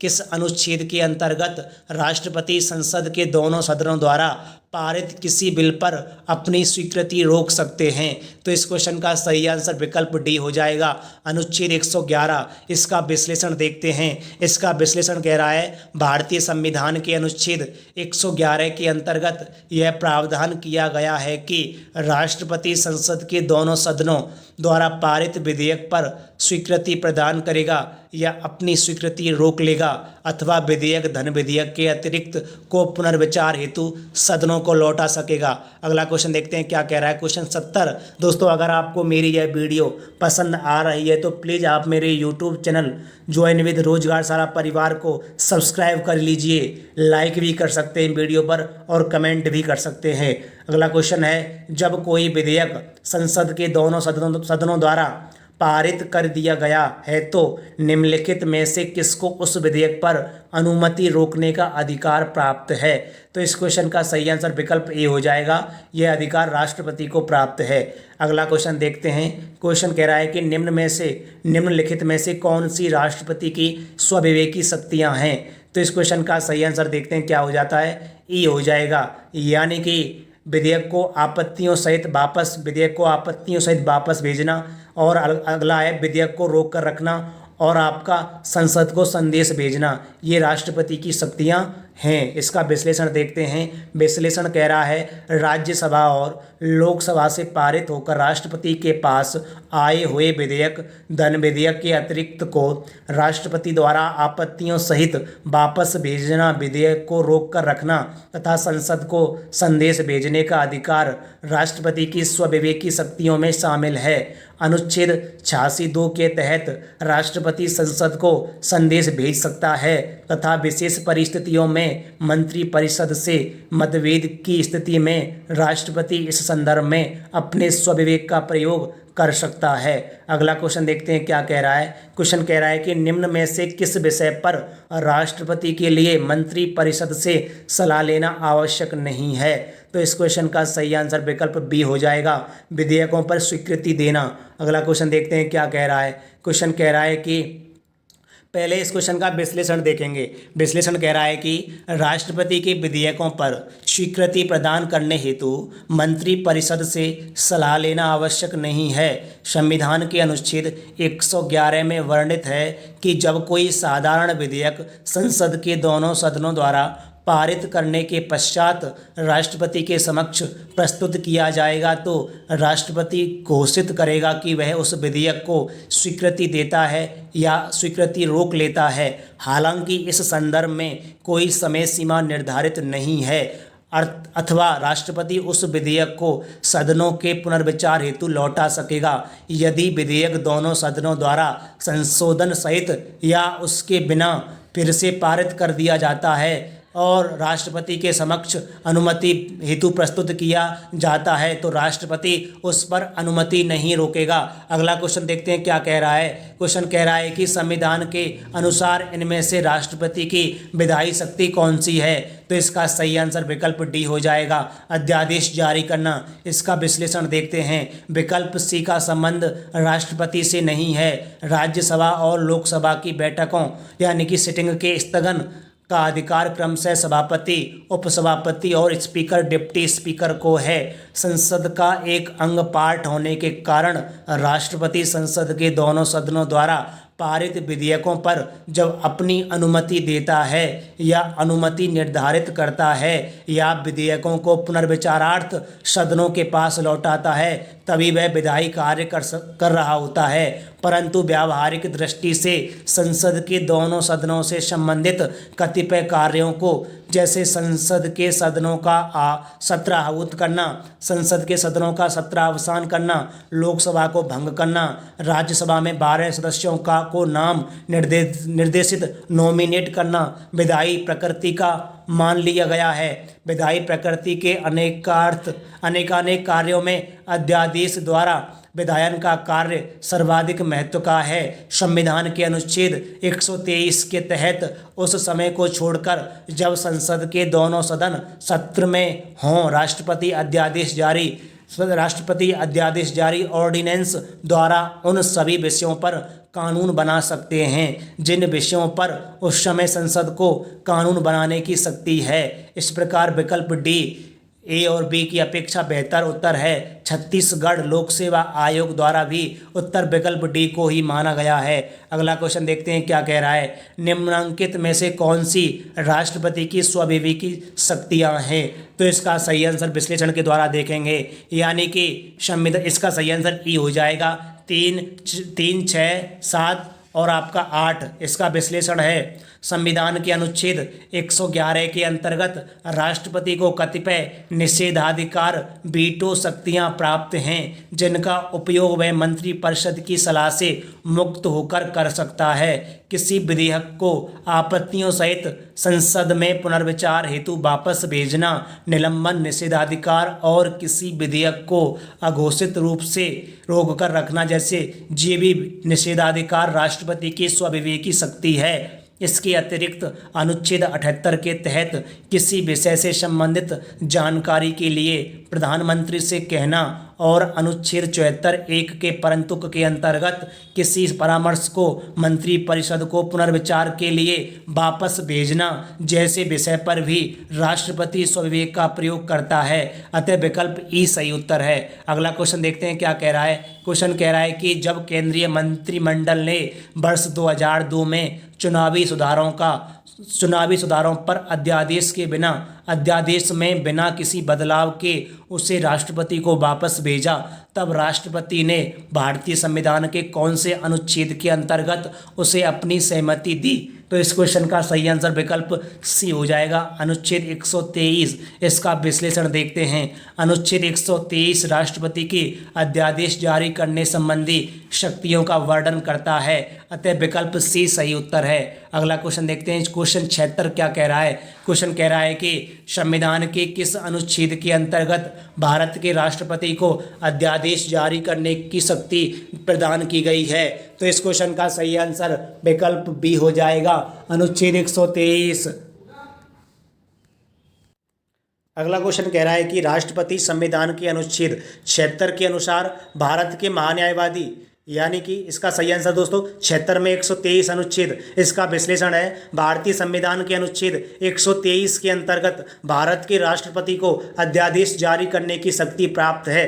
इसे संसद के दोनों सदनों या किसी एक सदन के सत्र में न होने के दौरान जारी किया जा सकता है। इसका प्रभाव संसद द्वारा निर्मित कानून के समान होता है। राष्ट्रपति किसी भी समय किसी अध्यादेश को वापस ले सकता है। अगला क्वेश्चन 77 कहता है कि भारत के संविधान के किस अनुच्छेद के अधीन भारत के राष्ट्रपति को अध्यादेश जारी करने की शक्ति प्राप्त है।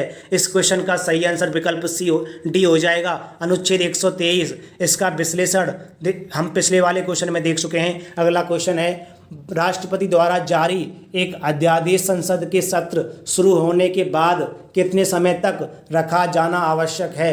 तो इस क्वेश्चन का सही आंसर विकल्प बी हो जाएगा, 6 सप्ताह तक। इसका विश्लेषण देखते हैं। अनुच्छेद 123(2) का के अनुसार राष्ट्रपति द्वारा जारी अध्यादेश को संसद के सत्र शुरू होने के बाद 6 सप्ताह के अंदर अनुमोदित होना चाहिए। अगला क्वेश्चन देखते हैं क्या कह रहा है। क्वेश्चन कह रहा है कि निम्नलिखित में से किन की नियुक्ति भारत के राष्ट्रपति के द्वारा की जाती है। तो इस क्वेश्चन का सही आंसर विकल्प सी हो जाएगा, केवल 1 और 3, यानी कि वित्त आयोग के अध्यक्ष और आपका संघ राज्य क्षेत्र का मुख्यमंत्री।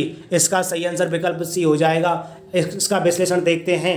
अनुच्छेद 280(1) के अनुसार वित्त आयोग के अध्यक्ष की नियुक्ति राष्ट्रपति द्वारा की जाती है। अनुच्छेद 239 का 5 के तहत संघ राज्य क्षेत्र के मुख्यमंत्री की नियुक्ति राष्ट्रपति करेगा तथा अन्य मंत्रियों की नियुक्ति राष्ट्रपति मुख्यमंत्री की यानी कि राष्ट्रपति प्रधानमंत्री की सलाह पर करेगा तथा अन्य राष्ट्रपति के प्रसाद पर्यंत पद धारण करेंगे। योजना आयोग अब नीति आयोग के उपाध्यक्ष की नियुक्ति प्रधानमंत्री के द्वारा की जाती है। अगला क्वेश्चन देखते हैं क्या कह रहा है। क्वेश्चन कह रहा है 80 निम्नलिखित में से राष्ट्रपति किसकी नियुक्ति करता है। तो इस क्वेश्चन का सही आंसर विकल्प डी हो जाएगा, यानी कि भारत का महान्यायवादी और नियंत्रक एवं महालेखा परीक्षक और CS का एक राज्य का राज्यपाल, इन सभी की नियुक्ति राष्ट्रपति जी के द्वारा की जाती है। अगला इसका विश्लेषण देख लेते हैं। राष्ट्रपति संविधान के अनुच्छेद 76 के अनुसार भारत के महान्यायवादी, अनुच्छेद 148 के अनुसार नियंत्रक एवं महालेखा परीक्षक तथा अनुच्छेद 155 के अनुसार राज्यों के राज्यपाल की नियुक्ति करता है। अगला क्वेश्चन देखते हैं क्या कह रहा है। क्वेश्चन कह रहा है कि निम्न में से भारत का राष्ट्रपति किसकी नियुक्ति नहीं करता है। इसका सही आंसर विकल्प ए हो जाएगा, उपराष्ट्रपति की। इसका विश्लेषण देखते हैं। राष्ट्रपति उपराष्ट्रपति की नियुक्ति नहीं करता है। अनुच्छेद 66 के अनुसार उपराष्ट्रपति का निर्वाचन संसद के दोनों सदनों के सदस्यों से मिलकर बनने वाले निर्वाचक गण के सदस्यों के द्वारा किया जाता है। अगला क्वेश्चन देखते हैं क्या कह रहा है। क्वेश्चन कह रहा है कि संविधान असाधारण परिस्थितियों में राष्ट्रपति को राज्यपाल के कृत्यों के निर्वहन हेतु उपबंध कर सकता है। इस क्वेश्चन का सही आंसर विकल्प ए हो जाएगा, अनुच्छेद 160 में। इसका विश्लेषण देखते हैं। संविधान के अनुच्छेद 160 के तहत राष्ट्रपति आकस्मिक या असाधारण परिस्थितियों में राज्यपाल के कृत्यों के निर्वहन हेतु उपबंध कर सकता है। अगला क्वेश्चन देखते हैं 83 भारतीय संविधान भारत के राष्ट्रपति को अधिकार नहीं देता है। इस क्वेश्चन का सही आंसर विकल्प बी हो जाएगा, राज्यों के मुख्यमंत्री की नियुक्ति का। इसका विश्लेषण देखते हैं। विश्लेषण कहता है अनुच्छेद 164(1) के अनुसार राज्यों के मुख्यमंत्री की नियुक्ति का अधिकार राज्यों के राज्यपाल को है। अगला क्वेश्चन देखते हैं क्या कह रहा है। क्वेश्चन कह रहा है भारतीय संविधान का कौन सा अनुच्छेद राष्ट्रपति को उच्चतम न्यायालय से परामर्श करने की शक्ति प्रदान करता है। इस क्वेश्चन का सही आंसर विकल्प सी हो जाएगा, अनुच्छेद 143। इसका विश्लेषण देखते हैं। यानी कि भारतीय संविधान का अनुच्छेद 143 को विधि या तथ्य के व्यापक महत्व के प्रश्न के संदर्भ में उच्चतम न्यायालय से परामर्श करने की शक्ति प्रदान करता है। अगला क्वेश्चन देखते हैं क्या कह रहा है। क्वेश्चन कह रहा है कि भारत के राष्ट्रपति की शक्तियों के बारे में निम्नलिखित में से कौन एक सही नहीं है। इस क्वेश्चन का सही आंसर विकल्प ए हो जाएगा, यानी कि राष्ट्रपति को सर्वोच्च न्यायालय के परामर्श को स्वीकार करना चाहिए। इसका विश्लेषण देखते हैं क्या कह रहा है। विश्लेषण कह रहा है कि संविधान के अनुच्छेद 143 के तहत राष्ट्रपति को सर्वोच्च न्यायालय से किसी विषय पर परामर्श करने की शक्ति प्राप्त है, परंतु उस पर परामर्श को स्वीकार करने की बाध्यता नहीं है। अतः विकल्प ए सही नहीं है। अगला देखते हैं क्वेश्चन क्या कह रहा है। क्वेश्चन कह रहा है कि संविधान के अनुसार निम्नलिखित में से क्या शब्द से भारत के राष्ट्रपति की शक्ति नहीं है। इस क्वेश्चन का सही आंसर विकल्प सी हो जाएगा, संसद के सदस्यों को संदेश भेजना। इसका विश्लेषण देखते हैं क्या कह रहा है। विश्लेषण कह रहा है कि संसद के सदनों को संदेश भेजना अनुच्छेद 86(2) के अंतर्गत राष्ट्रपति का अधिकार है, जबकि अनुच्छेद 72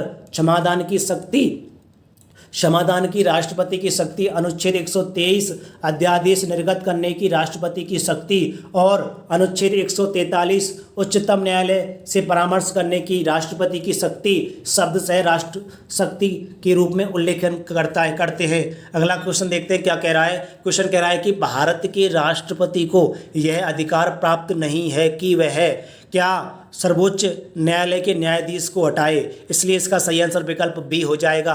देखते हैं इसका विश्लेषण क्या कह रहा है। विश्लेषण कह रहा है कि अनुच्छेद 124 के खंड 4 के अनुसार सर्वोच्च न्यायालय के किसी न्यायाधीश को उसके पद से तब तक नहीं हटाया जाएगा जब तक साबित कदाचार या असमर्थता के आधार पर ऐसे हटाए जाने के लिए संसद के प्रत्येक सदन द्वारा अपनी कुल सदस्य संख्या के बहुमत द्वारा तथा उपस्थित और मत देने वाले सदस्यों के कम से कम 2/3 बहुमत द्वारा समर्थित समावेदन राष्ट्रपति के समक्ष उसी सत्र में रखे जाने पर राष्ट्रपति ने उसे हटाए जाने का आदेश नहीं दे दिया है।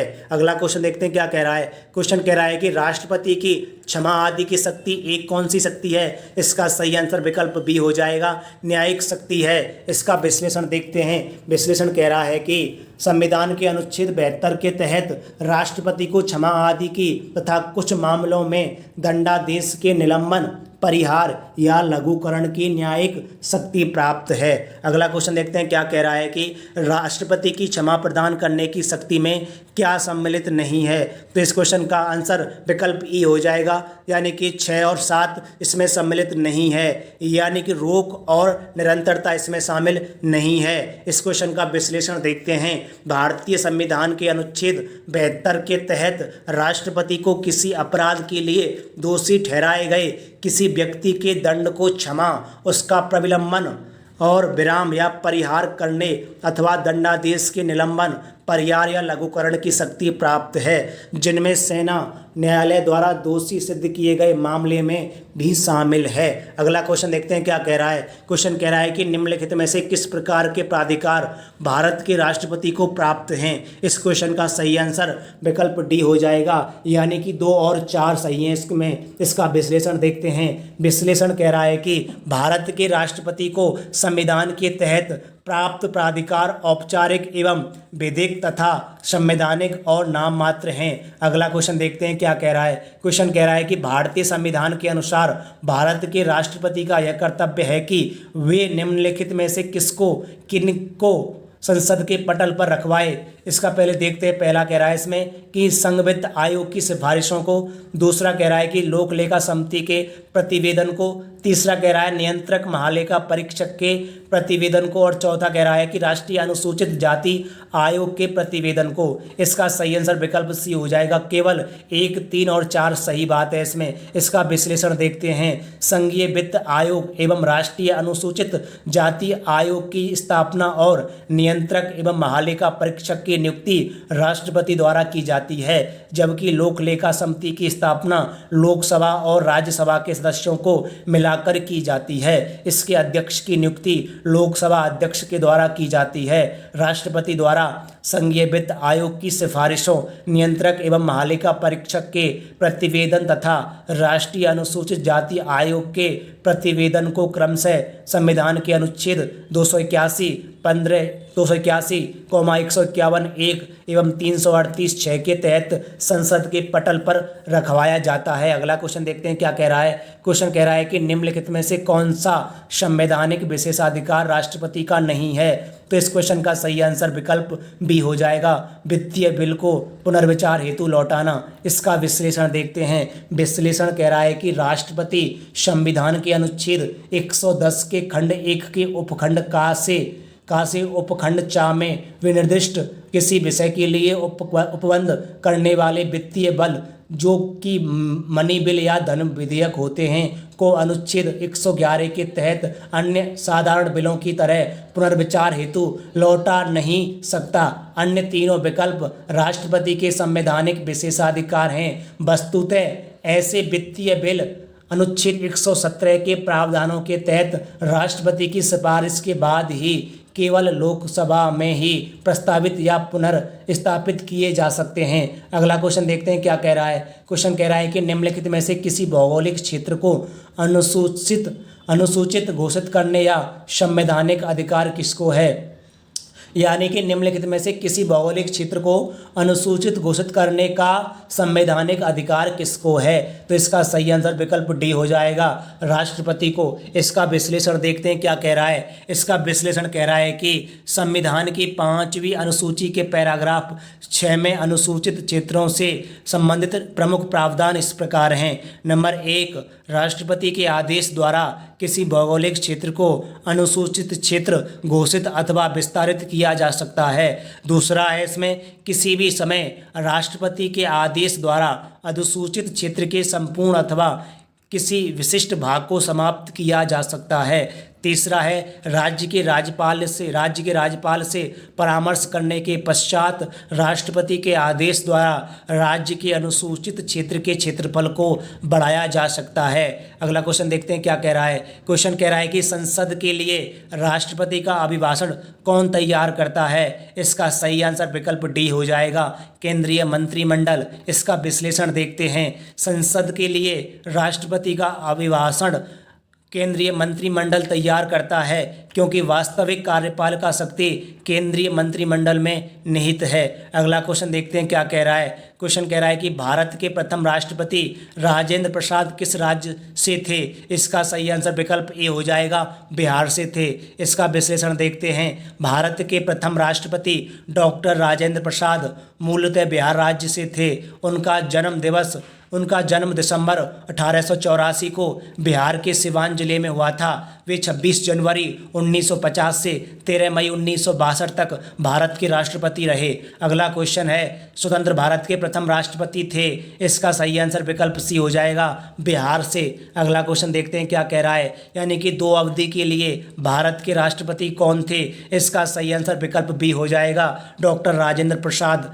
इसका विश्लेषण देखते हैं। डॉक्टर राजेंद्र प्रसाद लगातार 3 अवधि तक 1950 से 1952, 1952 से 1957 तथा 1957 से 1962 भारत के राष्ट्रपति रहे थे, जिसमें से 26 जनवरी 1950 को वे संविधान सभा के अध्यक्ष होने के कारण भारत के राष्ट्रपति बने तथा 1952 एवं 1957 में वे क्रम से प्रथम एवं द्वितीय राष्ट्रपति चुनावों में राष्ट्रपति निर्वाचित हुए थे।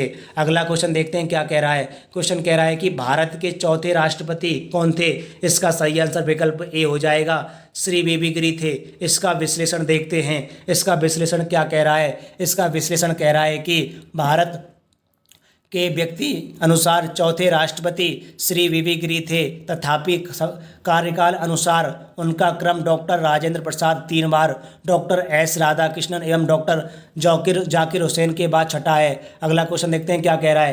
क्वेश्चन कह रहा है कि सर्वसम्मति से निर्वाचित भारत के राष्ट्रपति थे। इसका सही आंसर विकल्प सी हो जाएगा, यानी कि एन संजीव रेड्डी। इसका विश्लेषण है, एन संजीव रेड्डी सर्वसम्मति से निर्विरोध भारत के राष्ट्रपति चुने जाने वाले एकमात्र व्यक्ति हैं। उनके कार्यकाल की अवधि 1977 से लेकर 1982 थी। अगला क्वेश्चन देखते हैं क्या कह रहा है। क्वेश्चन कह रहा है कि भारतीय राष्ट्रपति के सर्वसम्मति से चुने जाने का अभी तक एकमात्र उदाहरण है।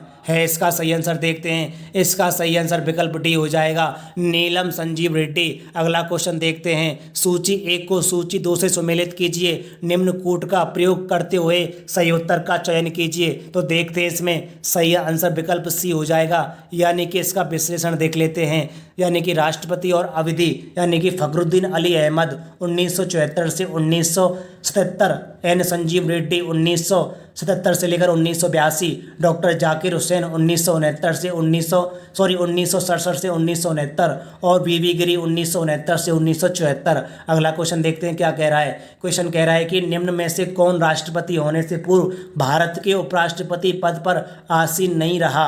इसका सही आंसर विकल्प सी हो जाएगा, नीलम संजीव रेड्डी। इसका विश्लेषण देखते हैं। दिए गए विकल्पों में से नीलम संजीव रेड्डी ही ऐसे राष्ट्रपति हैं जो राष्ट्रपति होने से पूर्व उपराष्ट्रपति पद पर आसीन नहीं रहे। अगला क्वेश्चन देखते हैं। क्वेश्चन कह रहा है कि निम्नलिखित में से कौन से भारतीय राष्ट्रपति लोकसभा अध्यक्ष भी रहे।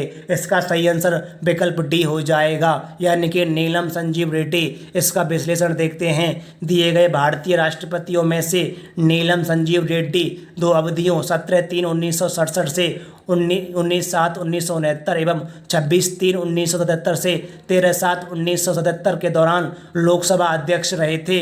वे वर्ष 1977 से 1982 के मध्य भारत के राष्ट्रपति रहे। अगला क्वेश्चन देखते हैं क्या कह रहा है। क्वेश्चन कह रहा है कि निम्नलिखित भारत के राष्ट्रपतियों में कौन दार्शनिक राजा अथवा दार्शनिक शासक के रूप में जाना जाता है।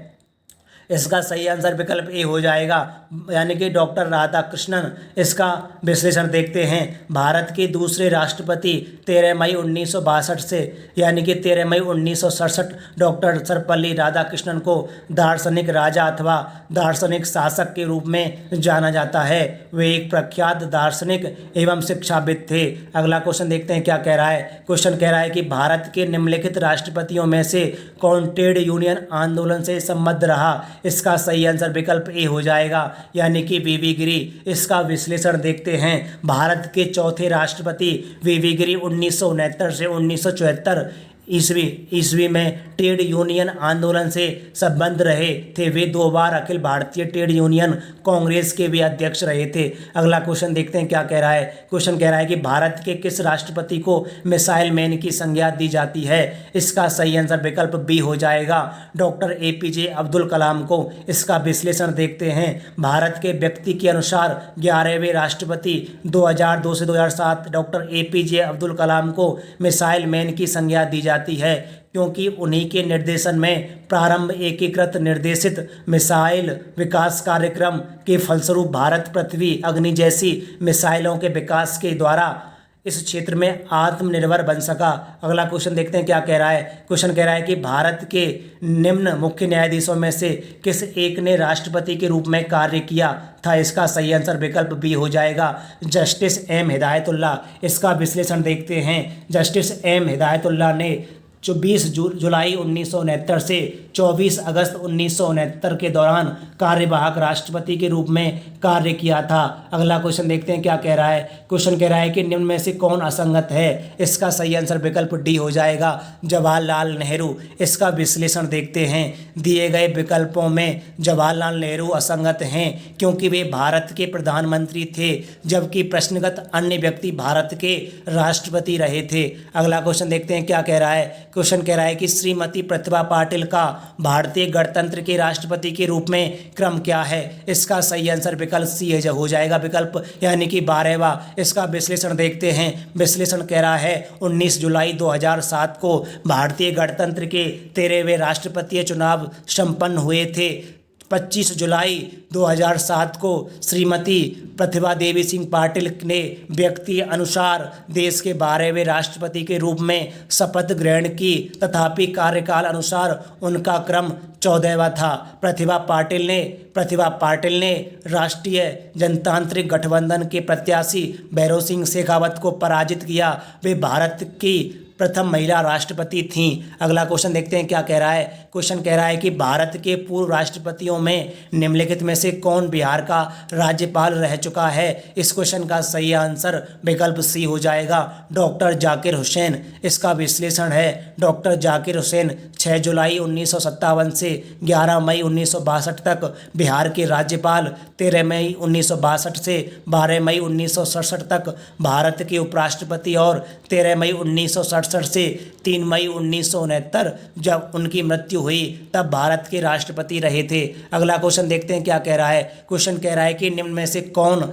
राष्ट्रपति सर्वोच्च न्यायालय में उपस्थित हुए थे जब सर्वोच्च न्यायालय राष्ट्रपति के निर्वाचन हेतु विवाद की सुनवाई कर रहा था। इसका सही आंसर विकल्प बी हो जाएगा, वीवी गिरी। इसका विश्लेषण देखते हैं। राष्ट्रपति वीवी गिरी राष्ट्रपति निर्वाचन में भ्रष्ट आचरण के आरोप में विवाद की सुनवाई के समय सर्वोच्च न्यायालय के न्यायाधीश MS सीकरी की अध्यक्षता वाली पीठ के सम्मुख व्यक्तिगत रूप से उपस्थित हुए थे। ध्यातव्य है कि 1969 के राष्ट्रपतीय चुनाव में वीवी गिरी स्वतंत्र उम्मीदवार तथा नीलम संजीव रेड्डी कांग्रेस पार्टी के घोषित उम्मीदवार थे। वीवी गिरी के निर्वाचन के समय दूसरे चक्र की मतगणना भी की गई थी जिसमें वीवी गिरी ने विजय प्राप्त की थी। अगला क्वेश्चन देखते हैं क्या कह रहा है। क्वेश्चन कह रहा है कि राष्ट्रपति भवन को डिजाइन किया गया था। इस क्वेश्चन का सही आंसर विकल्प सी हो जाएगा, एडविन लुटियंस के द्वारा।